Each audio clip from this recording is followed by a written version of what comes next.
नमस्कार दोस्तों, जय श्री राधे कृष्णा। आप सभी का स्वागत है पुरुषोत्तम मास की इस सुंदर कथा श्रृंखला में।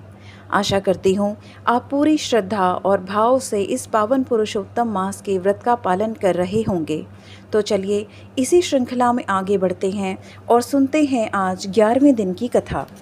नारद जी बोले, हे महामुनि, इस कन्या ने बड़ा कठोर कर्म आरंभ किया जिसे मुनि लोग भी करने में कठिनता अनुभव करते हैं।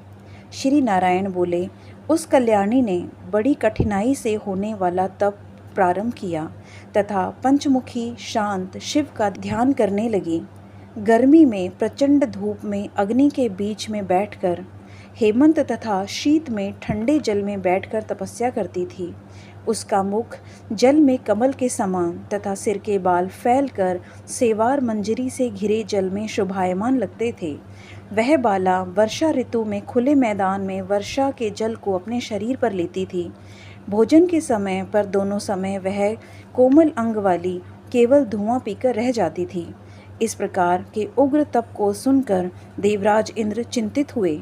देवता जिसे कठिन समझते हैं एवं ऋषिगण जिसकी प्रशंसा करते थे, ऐसे उस तपकर्म में 9000 वर्ष बीत गए। तब पार्वतीपति भगवान शिव उसकी तपस्या से प्रसन्न हुए और उसे वहां आकर दर्शन दिया। तब दर्शन कर वह बाला शीघ्र ही खड़ी हो गई। तपस्या तथा प्रसन्नता के कारण कृश देह भी हष्टपुष्ट दिखने लगी। उस बाला ने सिर झुकाकर भगवान शिव को प्रणाम किया। संसार पूज्य भगवान शिव का मानसिक पूजन किया तथा भक्ति पूर्वक स्तुति करने लगी। बाला बोली, हे पार्वतीनाथ, आपको नमस्कार है। हे प्रभु, जो आपकी शरण में आश्रय लेता है वह घोर संसार समुद्र में डूबा हुआ भी तथा प्रत्येक अंग से तापित एवं पीड़ित भी हो और काल रूपी सर्प की भयानक दृष्टाओं के कारण पीड़ित भी हो, तब भी शरीर दुख से छूट जाता है। आपको नमस्कार है। इस प्रकार मन वाणी से उस तपस्विनी ने महादेव जी की प्रार्थना की। हे राजन, फिर वह महाभागा मेधावी पुत्री चुप हो गई। श्री कृष्ण बोले, उसकी प्रार्थना को सुनकर तथा उग्र तप से प्रसन्न हुए भगवान शिव प्रसन्न मुख से बोले, हे भद्रे तपस्विनी, तुम दुखी मत हो। जो भी तुम्हारी मनोकामना हो वह हमसे मांग लो, मैं तुमसे प्रसन्न हूँ। हे राजन, इसको सुनकर वह कुमारी आनंद में डूब गई और सदाशिव से बोली, हे दीनानाथ, आप अगर प्रसन्न हैं तो मुझे पति दें, मुझे पति मिले, मुझे पति दीजिए, मुझे पति की कामना है, पति दीजिए। तब उस बाला से शिवजी बोले, हे मुनि कन्या, तुमने मेरे सामने अपने मुख से 5 बार पति शब्द कहा है, इसलिए तेरे 5 पति होंगे और वे शूरवीर, धर्मों के ज्ञाता, साधु एवं सन्यासियों के समान रहने वाले, सत्य, पराक्रमी, यज्ञकर्ता गुणों से प्रसिद्ध, इंद्रियों को वश में रखने वाले राजा होंगे। श्री कृष्ण बोले, श्री शिवजी का यह प्रिय वचन सुनकर वह बाला झुककर चतुरता से बोली, हे सदाशिव, गिरिजाकांत, संसार में इस प्रकार मेरा उपहास ना कराइए, क्योंकि प्रत्येक स्त्री का एक ही पति होता है।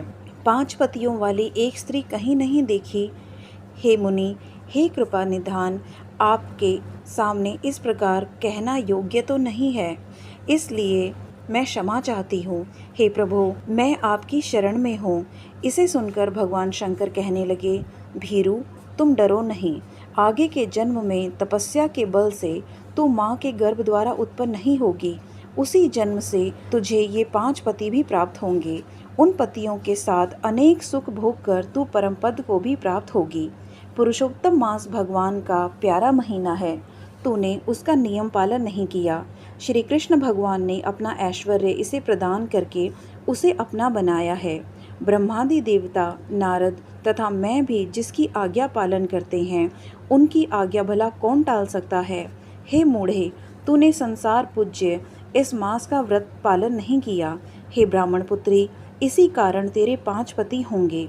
इस प्रकार कहते हुए भगवान शिव अंतर्ध्यान हो गए और वह बाला झुंड से बिछड़ी हुई हिरणी के समान चकित हो गई।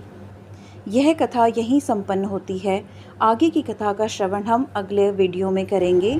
आज है 27 मई, ज्येष्ठ शुक्ल पक्ष में आने वाली 1000 सालों के तप का फल देने वाली तथा सभी पापों एवं कष्टों से मुक्ति देने वाली कमला पुरुषोत्तमा एकादशी है। व्रत करना ना भूलें, क्योंकि यह कमला एकादशी फिर 3 साल बाद आएगी। हरि के चरणों का सुमिरन करते रहें। मिलते हैं अगले वीडियो में। धन्यवाद।